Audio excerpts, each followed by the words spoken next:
నిరీక్షణ prayer house మరియు centre సంఘముల తరపున సృష్టికర్త అయిన యేసుక్రీస్తు నామములో మీ అందరికీ నా వందనములు. ఈ దినపు దేవుని మాట మొదటి సమూయేలు గ్రంథము 2వ అధ్యాయం 7వ వచనం.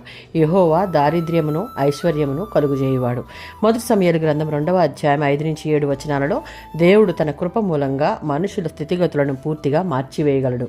దేవుని బల ప్రభావాలు సర్వాధిపత్యం ఈ వచనాలలో వెల్లడి చేశాడు. ఎందుకు అంటే ఈ సృష్టిలో ఉన్న యావత్తును సృష్టించిన సృష్టికర్త ఆయనే. యోబు గ్రంథము 1వ అధ్యాయం 21-22 వచనాలలో మనం అందరం దేవునికి వ్యతిరేకంగా పాపములు చేసిన వాళ్ళమే. ఆయన నుంచి మంచిది ఏదైనా పొందేందుకు యోగ్యులం కాము. మనకి ఏదైనా ఉంది అంటే అది దేవుని ఉచితమైన కృప వల్లనే. కొంతకాలం పాటు మనకిచ్చిన దాన్ని ఆయన తీసేసుకుంటే అందులో అన్యాయం ఏమీ లేదు. అయితే ఇలాంటి విపత్తు తనకెందుకు వచ్చిందో ఆ కారణం తెలియకపోయినా యోబు తనకు ఎదురైన ప్రతి పరిస్థితిని అంగీకరిస్తున్నాడు.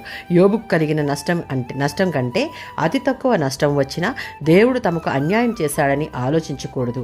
యోబు గ్రంథం 5వ అధ్యాయం 9-11 వచనాలలో మనుషుల పట్ల దేవుని వ్యవహరించే తీరు ఎలీఫజు ఇక్కడ ప్రస్తావిస్తున్నాడు. యోబు దేవుని వైపు తిరిగి కరుణించమని ప్రార్థిస్తాడని ఎలీఫజు యొక్క ఆశ. ఇక్కడ దేవుని గురించి చాలా ఉన్నతమైన భావాలు మనం చూడవచ్చు. దేవుడు అద్భుతాలు చేసేవాడు కాబట్టి యోబు కోల్పోయిన ఆస్తిపాస్తులన్నిటినీ అద్భుతమైన రీతిలో తిరిగి సమకూర్చగల సమర్థుడు. తను సృష్టి పట్ల దయగల సర్వాధికారి. మనుషుల వ్యవహారాల్లో న్యాయం జరిగిస్తాడు. 75వ సంకీర్తన 7వ చరణం. భక్తి జీవితంలో మన యొక్క భక్తి పరిమాణమును బట్టి, మన ప్రవర్తన కిరీలను బట్టి ఆయన తీర్పు తీర్చుటకు సిద్ధంగా ఉన్నాడు.